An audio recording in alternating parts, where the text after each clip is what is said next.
Welcome one and all, my name is Eltimar and we are going to be beginning a Let's Play of Obsidian's Tyranny. This is a top-down isometric game, much in the same vein as Pillars of Eternity. It's made by the same company. It is not, however, set in the same world, so if you are expecting a continuation of the Pillars of Eternity world, that is not going to be the case in this game. We are going to get started right away, so, new game here. We're going to play on the hardest difficulty, the Path of the Damned difficulty. That being said, we're not going to play on Trial of Iron, just because I don't actually know this game yet. It just came out, I haven't played through it, so we're going to put it on Expert mode, however, because we did it in Pillars of Eternity. It has functionally the same combat system, I believe, so we should be okay. And so we are loading in.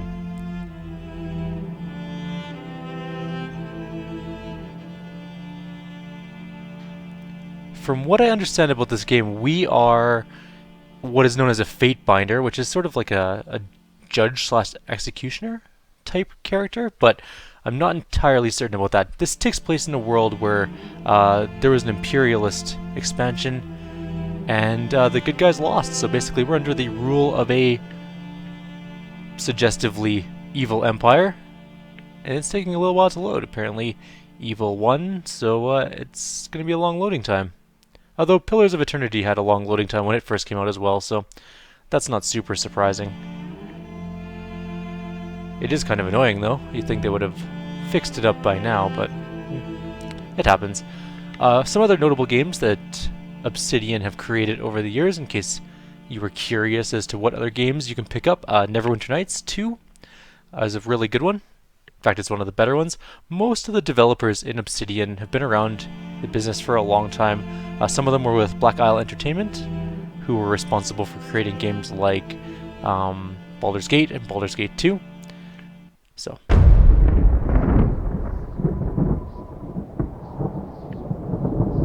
For over 400 years, the armies of Kyros the Overlord have swept across the known world. All who stood against them fell before their might. Even the Archons, women and men of immense power, were forced to kneel, chained to the Overlord's will. Now Kyros' final conquest has come to our corner of the world, and two of the Overlord's armies compete for the honor of taking our lands. The elite disfavored, and the teeming horde of the Scarlet Chorus. The voices of Nerat, spymaster and archon of secrets, guides the fierce and undisciplined masses of the Scarlet Chorus. With each battle, the Scarlet Chorus grows stronger, as the defeated are given a simple choice: serve or die. Graven Ash, Archon of War and the Overlord's most loyal general, leads the disfavored.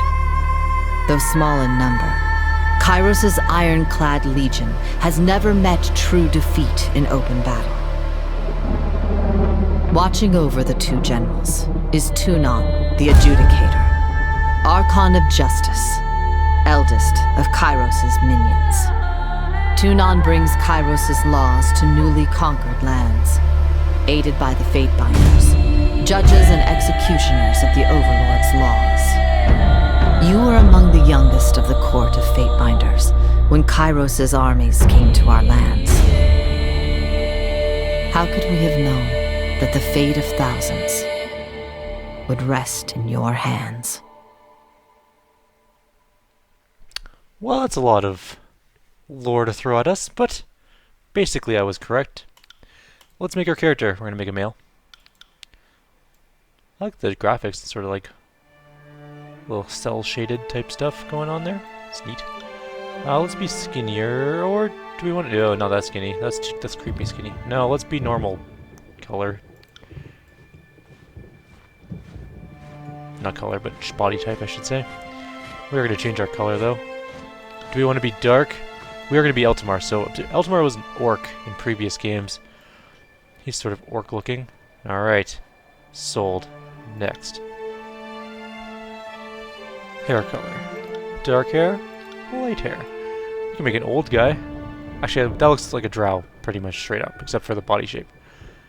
Oh, we can change our face. Let's make ourselves a little... No, I don't like that one. That's pretty good. Alright.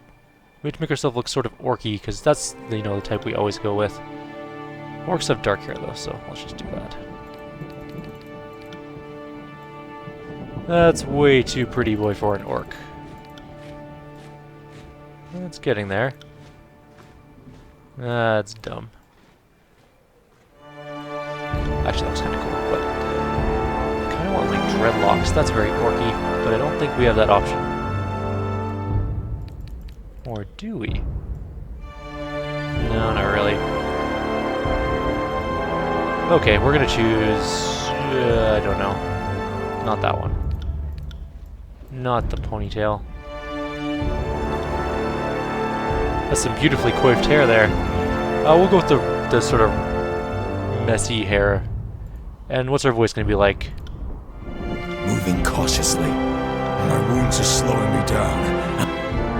That sounds about right. Alright, let's get a portrait. That's not really what we look like. That's also not really what we look like.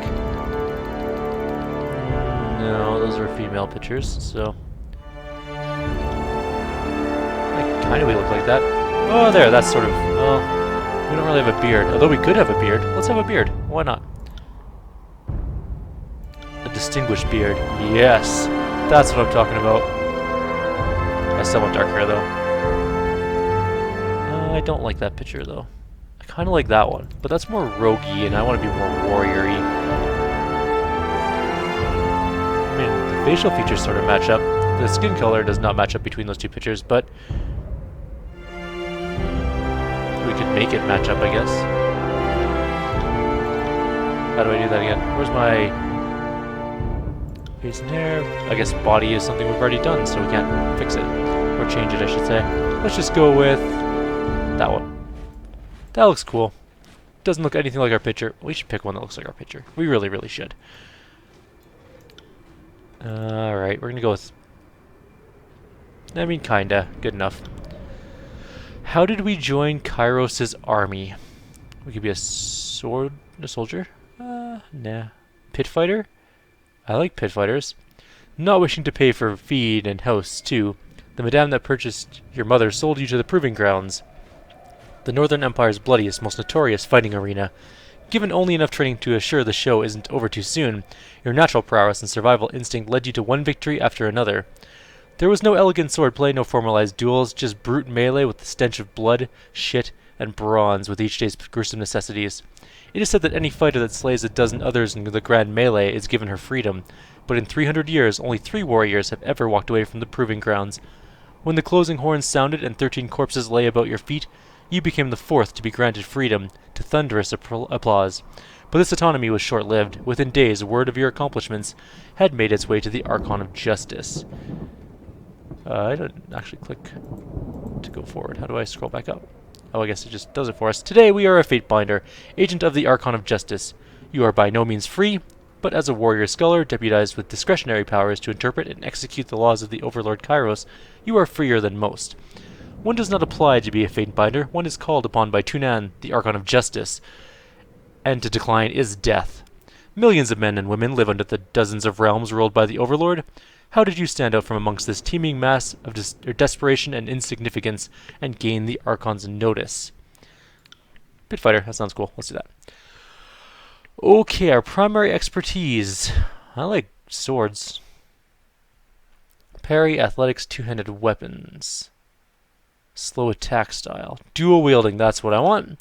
That sounds awesome. Wielding two weapons gives you the advantage of versatility, as each weapon can deal different types of damage. Let's do that. Or should we do sword and board? I mean, sword and board is always a good way to go as well. Now we're going to go dual wield. It's way cooler. Slice and flurry of blows are our 2 abilities. Good enough. What does it mean by number 2? Do we get to choose like a secondary? I clicked something and it changed things. Okay. I can't click next, so obvious. Oh, choose an ability. I gotcha. So flurry of blows, we can do a double attack on our target, or a carefully placed attack that attempts to open a major artery, leaving the target bleeding. I like bleeding damage. but I also like double attacks. So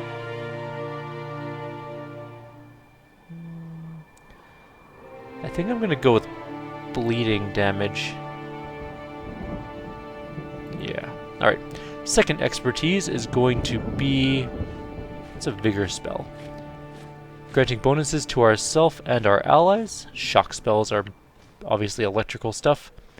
And interrupts attacks. Frost spells slow things down and deal cold damage. Atrophy drains the skills and attributes of your enemies, weakening their attacks and making them easier to kill. That might be useful. If I click on this one, what do I get? Titan's Touch. We get Might and Vitality increased. I mean, that sounds pretty good to me.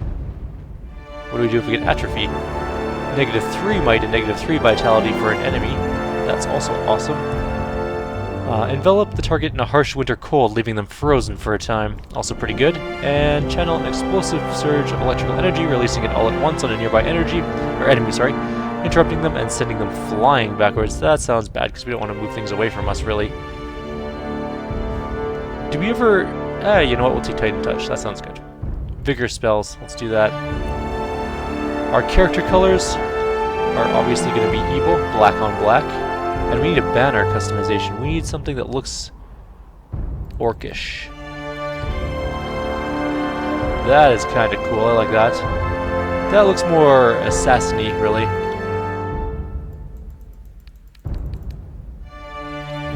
I also like that one. That's pretty cool, too.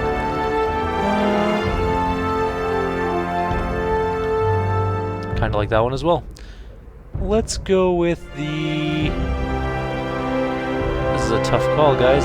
Let's go with this one. I like that one. And our banner will be black, I guess. What's our background going to be, though?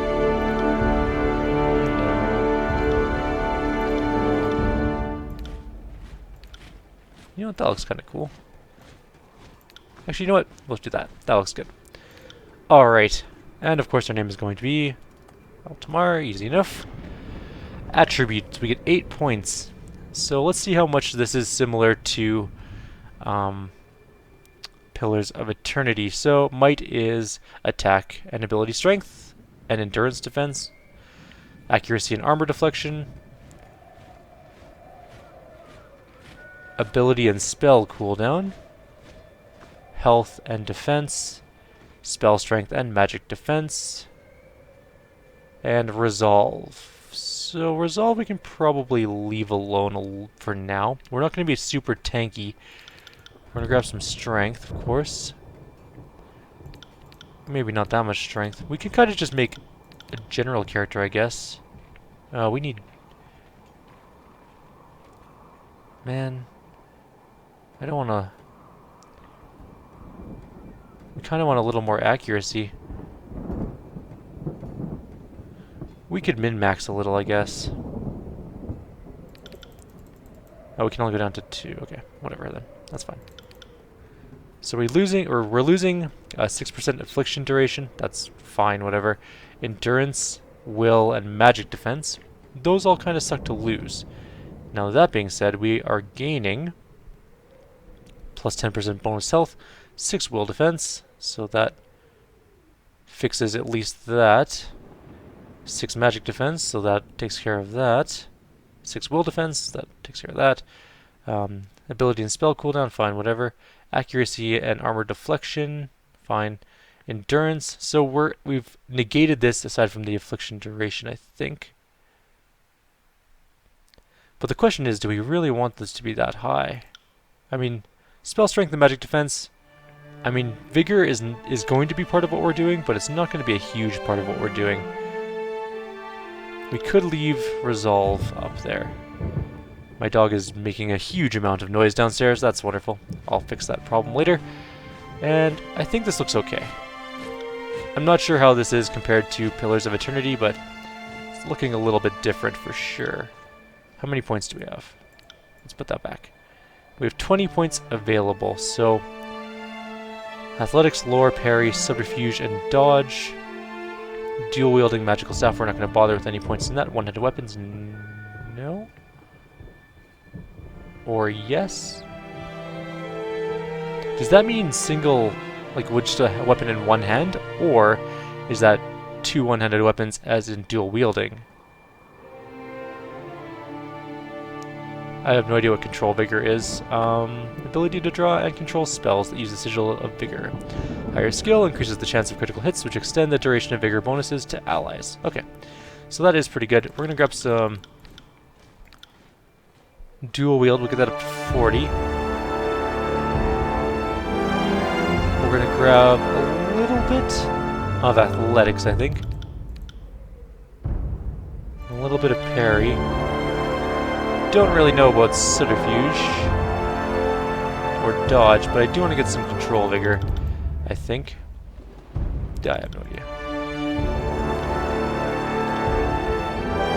I think that looks good. I actually do not know. So, yeah, good enough. How do we want to continue?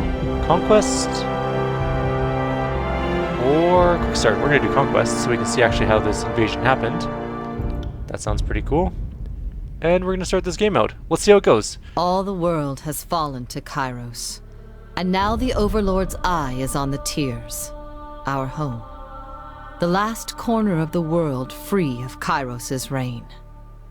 Two armies, the Disfavored and the Scarlet Chorus, march south from the Northern Empire, the last realm to fall to Kyros a century prior. In the early days of 428, Kyros' armies arrive at the Gates of Judgment, the mountainous border that we Tiersmen so long believed unassailable. Unable to agree on a unified plan of defense, the various leaders of the Tiers sit and wait for each other to deal with the conquerors, until it's too late.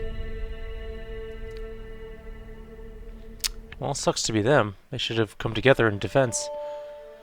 During the conquest, you will decide your character's actions during Kyros' invasion of the Tiers, shaping the world through which you will adventure over the course of the game. Each choice you make affects your character and how major factions of the Tiers respond to you. Your decisions matter. Choose wisely. 428 TR, Year 1 of Kyros' conquest.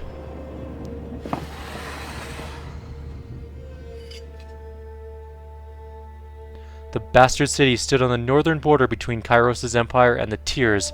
Built upon a natural harbor at the crossroads between realms, the city was a nexus of commerce. To the Tiers, it was the center of all wealth. To a northerner, it was little more than a backwater trading post. Its symbolic status as a gateway to the continent made it a natural first target in Kyros' military conquest. Circumstances were ideal for you to prove your worth as a soldier in Kyros' armies. Taking this city would send a message to the rest of the Tiers. Kyros' will is insurmountable.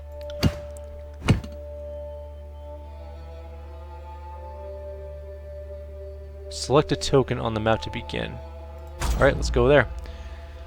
The armies of Kyros took the battle to the Gates of Judgment, trumpeting the opening call of the conquest of the Tiers. The two armies brought their distinctive set of order and chaos to the assault. You went to battle alongside the army whose approach best suited your strengths. Let's go with the Disfavored. I like them more. Wait, maybe not. No, let's do the Chaotic Mass, because we're much more of a dual-wielding person rather than standing sword to shield. Actually, you know what? We'll do this one. I like the discipline fighting more. Standing shield to shield with Kyros' ironclad elite, you advanced on the mercenary army purchased by the nobles of the Bastard City. The Legion wanted to send a message to the Tiers that superior breeding and disciplined training would win the day. The Bastard City learned too late that a military is earned and never bought. The mercenary army quickly found themselves outclassed by the superior tactics and formation of the Disfavored.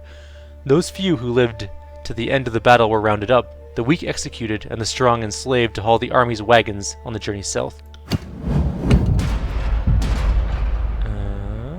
Feeding the host, judging. I want to judge. The soldiers of the Tiers fell by the hundreds, and Kyros' armies could not agree on how to handle what few survivors they dragged back to the camp. Befitting your role, the commanders turned to you to decide the fate of those who occupied prison pens. There were only enough prisoners to support the plan of a single army. I'm going to do the Disfavored again. The Disfavored needed slaves to haul their gear, dig latrines, and keep their pallets warm at night. You consigned The survivors battle to their subservient role among the Grave and Ashes noble troops. What's the other one, just out of curiosity? Oh, actually, let's do this one. I like this one more. Oh, no, no, maybe not. But we're going to read it anyways. You gave prisoners to the chance to serve in Kyros' army or die. The Scarlet Chorus was in need of extra troops to fill up the vanguard, and your former enemies would occupy these slots nicely. We're not going to go with that one, though. Disfavored again. Wounded and demoralized by prior defeat, the soldiers of the Tiers put up minimal resistance to their new status in Kyros' military. The disfavored enjoyed the luxury of putting others to work, but didn't allow themselves to grow soft, turning away from menial duties and focusing instead on rigorous training regimen that left them alert and eager for combat. You gave the Tiers slaves their first assignment, digging a mass grave outside the gates of judgment, where a cloud of flies marked the passage of Kyros' army. The armies of Kyros amassed around the bastard city, the first bastion of the Tiers to fall. Both armies longed to storm the walled outpost, the Scarlet Chorus howling for plunder, and the disfavored forming an unbreakable shield wall. Your prowess on the field of battle had carried them this far, but there was one more step before total victory. Both of the armies had inspired schemes to take the bastard city, but who did we support? There are 3 that we can choose from. You joined the disfavored vanguard in a direct assault upon the city gates. No fortification would stand before the unstoppable legion. You joined the Scarlet Chorus in setting fire to the city and blocking the gates. The defenders would surrender or burn. You led a mixed band of disfavored and Scarlet Chorus scouts over the city walls to sabotage its defenses. That's what we did. Though it was challenging to earn the cooperation of both armies, their shared interest in taking down the city's defenses allowed your scouts to work as a single unit. Once your forces scaled the walls, a mixture of tactics and savagery destabilized the city guard, who quickly lost their command over the defenses and were forced to surrender. Lacking the support of archers or siege weapons, the bastard city fell quickly to Kyros' superior might. Hopefully we did that not too evilly, but evil enough. The bastard city settled into a new state of normalcy. With every tower displaying Kyros' banner, your name was whispered alongside the rumors of a decorated career to come. The armies divided into 2 fronts to join the next frontier in Kyros' conquest, either as judge and overseer of the settlements of Lethian's Crossing, or as a war advisor with the armies advancing into the realms of Apex. Let us be the Fatebinder. I like the sound of that. Let's choose Apex. Year 2 of Kyros' conquest. Here we go. Let's see how this goes. That's a fancy looking city. I like that one. It's cool looking. Years ago, Lethian the Bold founded a small merchant town at the intersection of ancient old walls. A pact between the settlers and a mercenary company meant that caravans were able to travel without fear of bandits or bane, and the town thrived in modest insignificance. Lethian's Crossing drew Kyros' attention for the iron deposits in the surrounding hills. With the region under Kyros' control, the northern smith mages could set up workshops to refine ore and arm the disfavored with the finest weapons in the known world. The Archon of Secrets dismantled the mercenary support with a generous bribe, taking the crossing in a bloodless victory. Tunon dispatched you to travel alongside Kyros' forces and bring order to the region. We can do one of 2 things. We can do the Cult of Siren, or we can do the Iron Must Flow. We could do the Cult of Siren, or we could do the Iron Must Flow, and there's 2 of them. Okay, let's try these out. Siren, Archon of Song, used her arcane charm to lure locals into joining Kyros' army. As a patroness of the Scarlet Chorus, her efforts were critical to the conscription of new recruits. When an enthralled, disfavored soldier joined her cult, his company feared that the Archon was growing out of control and needed to be stopped. So we can either join the disfavored and demand that the Archon of Song cease her recruitment practices, and that they be allowed to violently subdue her cult of followers. The loss of soldiers was a significant setback to the Scarlet Chorus' conscription efforts. Or we can, in Scarlet Chorus tradition, you sent the latest batch of cultists to the front lines of the Apex campaign. Those who survived were welcome to remain in Kyros' military, and their performance would stand as a testament to the Siren's effectiveness.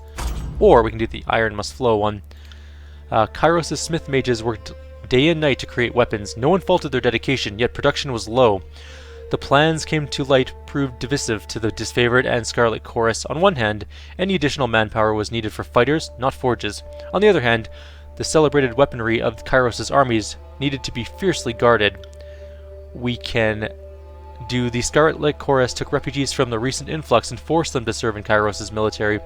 We repurposed these individuals to haul wagons of iron to the Smith Mages. This proved an inconvenience for the Scarlet Chorus, who relied on their force of numbers to be effective in the field. Or, we can conscript help from the local tribe of Beastmen. Their strength would more than offset their disobedience. The disfavored protested that the savages have access to the secrets of iron, but their voices were few compared to the support of the Scarlet Chorus. I kind of want to do the Siren one. Actually, no, we'll do the Iron one with the Discipline guys. So we're hauling wagons of iron. We're getting weapons. The population of Lethian's Crossing had swelled from the emptying of lands destroyed by Kyros' armies. Although the Scarlet Chorus fought to keep the refugees under their control, the need for production could not wait. The new recruits were reassigned to haul iron ore from treacherous mine shafts, labor more befitting slaves than Kyros' artisans. Though the disfavored grew stronger with the advantage of more weapons, the Scarlet Chorus diminished as their ranks found themselves with one less opportunity for growth. Okay, maybe we should do some more Scarlet Chorus things, because they're going to get mad at us, I think. We can do Pick of the Armory. Since we aided the production of weapons, commanders of both armies lobbied for additional arms. They offered all manner of bribes to be next in line for a fitting session with the Masters of the Forge. How did you sate the lust for iron? Or, we can do a Guardian's Due. Kyros' armies used Lethian's Crossing as a reprieve from war. The city grew more crowded as a mercenary army hired by the Archon of Secrets occupied the barracks, where they drained resources and escalated tensions. The disfavored wanted nothing to do with the sellswords, but the Scarlet Chorus sought to invite them into the fold. I'm going to go with the Pick of the Armory one. You let the disfavored have the iron, keeping the best tools in the hands of the elite. The Scarlet Chorus saw the slight as an obvious display of preferential treatment. You gave the iron arms to the Scarlet Chorus commanders, knowing that they pay very well for any killing tool. Weaponry of such a claim was typically reserved for the highest disfavored officers, but you were open to changing tradition under the circumstances. Or, we allowed no changes to the orderly dispensation of iron and punished those who tried to bribe you twice. That's what we're doing. Using language that left nothing open to interpretation, you let both of their commanders know that bribery would not be tolerated in Kyros' military. That did not stop either of them from seeking you out again, making promises of wealth and advancement if you showed special favor. Deciding that enough was enough, you ordered both of the commanders flogged in view of their armies, letting pain and humiliation teach them where reason had failed. Wow, we are awesome. Tragedy struck when the mercenary hired by the voices of Narat injured a forge-bound artisan, leaving him unable to practice his craft. Tanan ordered the mercenaries to leave the city in the hands of Kyros' more responsible servants. Only a token garrison could be left behind while the armies returned to the front, as the disfavored and Scarlet Chorus showed increasing tension and hostility towards one another. Tanan decreed it was best that only one force controlled the crossing. Who controlled the crossing? The military. You granted control of Lethian's Crossing to the disfavored. The disfavored placed a modest garrison in the settlement of Lethian's Crossing. Though the force was larger than might be needed to police the small settlement, protecting the forge-bound ironsmiths became the true agenda of the defensive force, as these magical craftsmen kept the disfavored invasion force suited in iron. Relieved at the departure of the Scarlet Chorus, the citizens of Lethian's Crossing felt that they got the least of two burdens. You received word from Graven Ash, thanking you for your decision. The forge-bound and their weaponry could not be entrusted to the voices of Narat. Interesting. Alright. Round 3-ish. With the mercenaries expelled and Lethian's Crossing under new leadership, Kyros' forces congratulated themselves on bringing order to the settlement and guaranteeing a productive flow of resources.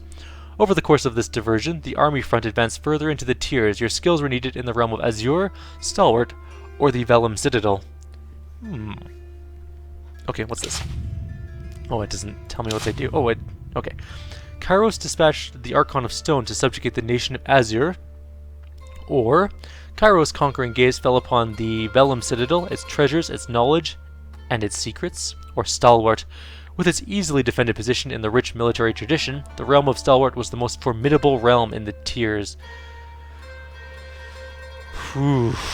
Which realm do we want to do? I mean, which one's closest? Let's do that. So we're here, currently. We came through this wall. We're sitting at this place. We could go down to here. Alright, Stalwart it is. We're going. Let's do this thing. Year 3 of Kyros' conquest is 430 TR. That is a well-defended looking city. The realm of Stalwart was best known for its proud army, disciplined, courageous, and undefeated on their home soil. Skill and resolve made Stalwart a military power that Kyros' forces, approached with due caution. From its southern position, Stalwart had been largely safe from war, watching for 2 years as its neighbors fell to Kyros' forces. On the dawn of the 3rd year, Kyros' forces were finally poised to invade the Stalwart Peninsula and subdue the Tyr's most vaunted army. We can do 2 things. Step 1. Marching on empty. The Stalwart defenders burned their crops as they retreated, leaving the invaders little to forage. Starving, the Scarlet Chorus mob raided from the disfavored's well-maintained supply lines, incurring casualties on both sides. I don't know if I want to deal with that. A contentious setback. After a defeat at the hands of enemy defenders, the Scarlet Chorus accused the disfavored of recklessness. The disfavored claimed that the Scarlet Chorus brought too few soldiers to cover their flanks. Both armies refused to march until you gave a ruling. Oh man. Let's do the supply one. What are my options? You ordered that the thieving Scarlet Chorus soldiers be spiked for their affront. Probably what I'm going to do. By your command, the disfavored shared their provisions. The thieves each lost a hand for their treachery. Okay, those are 2 things we can do, or we can judge on this. Knowing the disfavored's reputation for discipline, as well as the Scarlet Chorus's powers to instill fear and frenzy, you decided that the Scarlet Chorus was in the wrong. Or, lacking proof that the Scarlet Chorus recruits were negligent, you punished the disfavored commander for his failure, and bringing charges without evidence.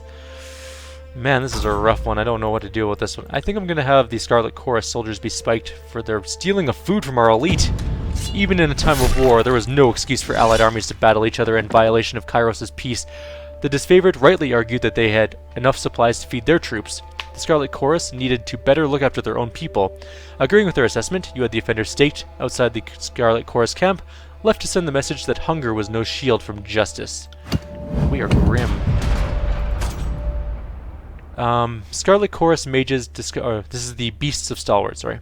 The Scarlet Chorus mages discovered a spell to turn beastmen slaves against their handlers. The army prepared to deploy this tactic elsewhere, but the disfavored protested. The use of unsanctioned magic practices run contrary to Kyros' law, and beastmen were considered too erratic to be relied upon even as shock troops. Or we can do better dead than red. Rather than submit to the Scarlet Chorus conscription, conquered locals began committing suicide. Desperate to add more bodies to the horde, the Scarlet Chorus demanded a portion of disfavored prisoners. The disfavored denied the rights of recruitment as the realm's population had taken a steep decline. Let's do better red than dead. You banned the Scarlet Chorus from recruiting from the realm of the Stalwart, going so far as notifying the locals to assuage their fears, or we can refuse the disfavored requests and allow the Scarlet Chorus to continue the recruitment. Additionally, we ordered that the disfavored camp slaves be given to the Chorus to make up for the losses suffered. I don't really want to deal with that one. Let's do the beast ones. You agreed with the disfavored argument and ordered the beastmen slain. The Scarlet Chorus mages who discovered the trick were ordered never to use it again on payment of execution. I disagree. You approve of the Scarlet Chorus's new innovation and ruled the technique an acceptable use of wartime magic. That's what we're doing. The disfavored lambasted you for authorizing such a risky tactic. Kyros' armies also relied on beastmen haulers, and the disfavored argued that such magic would inevitably unravel supply lines and logistics. The Chorus, on the other hand, were emboldened by the decree and considered you an honorable patron of arcane inquiry. Though the Scarlet Chorus struggled to maintain a presence in Stalwart, this magic for enraging beast slaves was used to bloody effect throughout the countryside. There we go. The disfavored carved a slow, steady path into the heart of Stalwart and surrounded the enemy's massive fortress. With the main bulk of their forces defeated, the enemy leadership retreated to their mighty fortress, content to wait out the war. The Overlord answered this impudence with an Edict of Storms on the peninsula, a devastating spell that would endure for as long as the cowardly hearts of Stalwart's leaders persisted in beating. Pleased by your efforts, Tyranny deemed that the proper representative to deliver Kyros' edict, that we were the proper representative. Aside from being given a 3-day window to read the edict, you received no other instructions. Agreeing with the wishes of the disfavored, you proclaimed the edict at once, leaving the enemy no time to react. Stalwart had ample opportunity to surrender for several years. The time for mercy was long gone. You agreed with the disfavored's rationale. The leaders of Stalwart had refused honorable battle, and too many disfavored lives were lost in the campaign. Since the last regent had refused to leave the keep, you would let him watch as his people suffered. Without hesitation or regret, you broke the seal on Kyros' Edict of Storms and read the Overlord's incantation.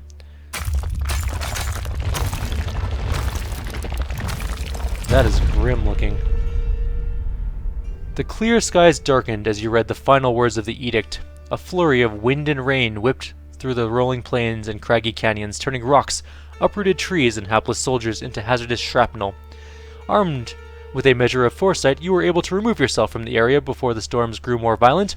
Over time, nearby communities told of cyclones consisting of thousands of soldiers' worth of limbs, spears, armor, and skulls. What's more, the weather showed no sign of dissipating. Several units of the disfavored who fought the enemy in spite of the advancing storm were caught up in the Overlord's magic. The few survivors regrouped and nursed their wounds. Their failure to topple the Stalwart Legion shamed them into believing the dead more fortunate. The name Stalwart fell from use. People took to calling it the Blade Grave, for the remade landscape festooned with the iron and bronze armaments of two once great legions. As Kyros' forces departed, you spared a glance back at the ruins of Stalwart, marveling at your work. You didn't have long to rest before Tunen called you into service once more.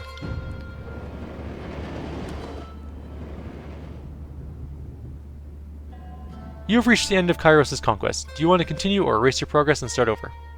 Good enough for me. Never look back, only forward.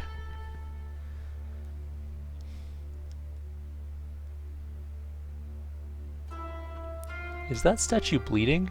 That's creepy looking. Cool. And we will await the long load times to actually get into the game.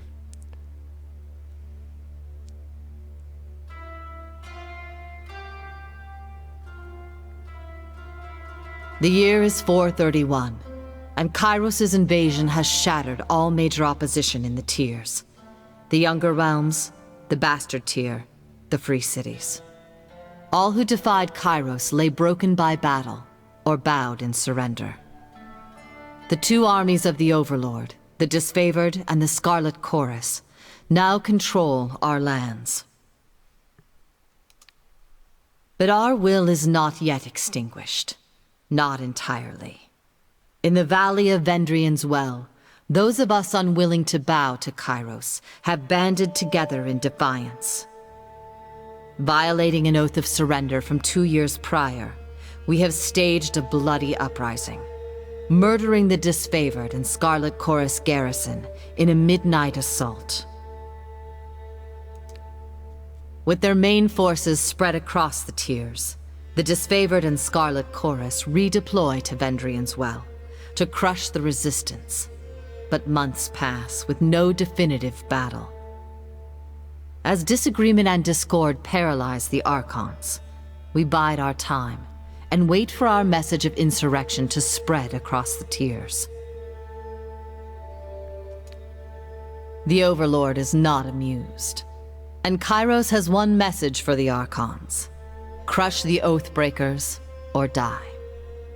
Kyros backs this threat with an edict, a magical commandment that can slay all in the valley should the order be ignored. The honor of proclaiming this edict fell to you. Sent across the mountains to Vendrian's Well, you carry the Overlord's edict to read before the Archons. That's grim, okay. As you finally make your way through the winding mountain passes into the valley, the ground trembles, and Kyros' magic seals the way behind you. Wait, I can't go back? Oh. You are trapped in Vendrian's Well, with Kyros' armies and the Oathbreakers. The only way to survive is to fulfill the terms of the Overlord's edict, in any way that you can. Better idea. You don't read the edict, and you just live a nice quiet life in the valley. I mean, how bad could it possibly be? Probably pretty bad. Oh, that's grim and awesome. Fatebinder Eltimar, I presume. We've been expecting you. Oh, there's a bunch of... That's cool. Alright. Aurora says, Kyros the Overlord be praised. When I heard the avalanche, I feared the valley was sealed with you on the other side. The disfavored warrior claps her gauntlet to her breastplate, the traditional salute of her legion, and like 900% of all other legions in the world. The commander wouldn't say why the governor of Lethian's Crossing would be coming, but since we have no forges here, I imagine you're here to knock some sense into the voices of Narat. She catches herself, clearing her throat with a smile. I mean, mediate with the Archons so that we might agree on a plan to wipe out these Oathbreakers. I come bearing an edict of Kyros. Our soldiers will complete their task, or die. The edict is leveled against us. Her eyes widen with fear, her posture slackens.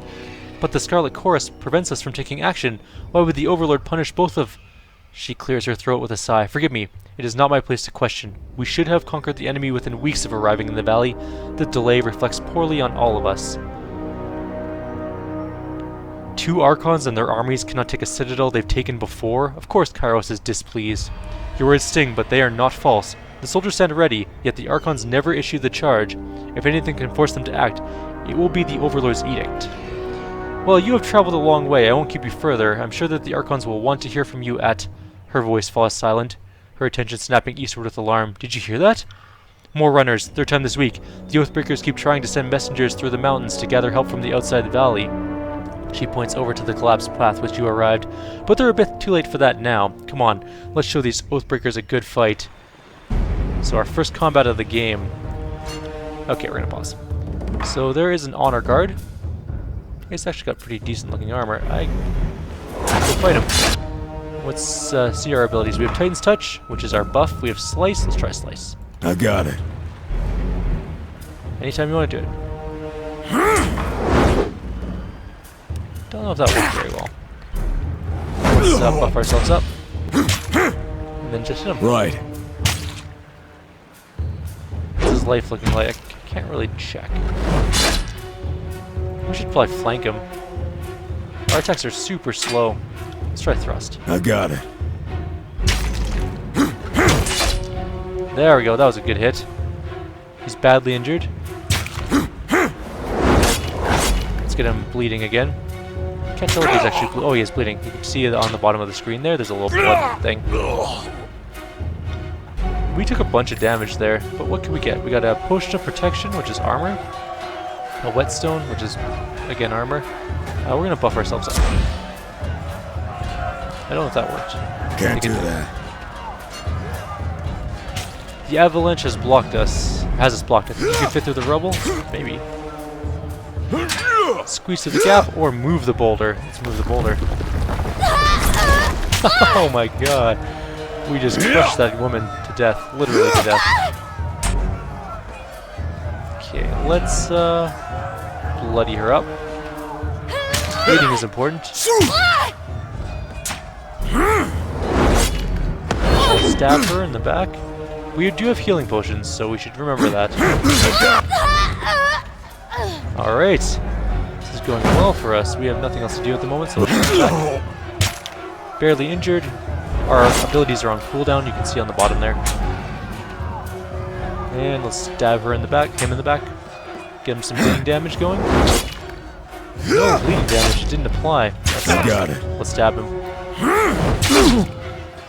He's injured, that's good. What is this ability? Concealing Shadow.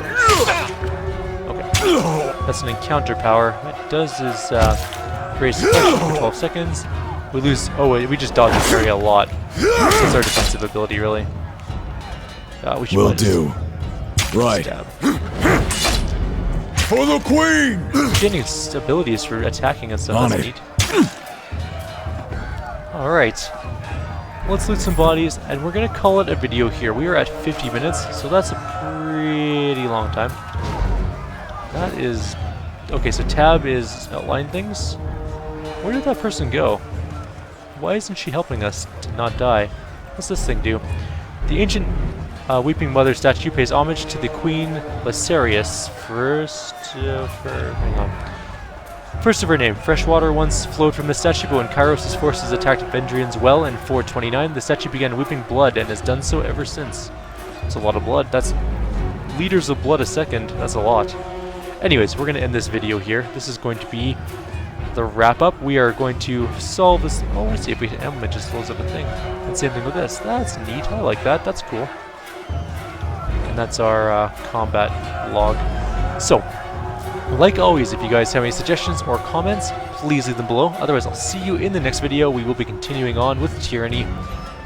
And I hope to see you guys next time. Take care.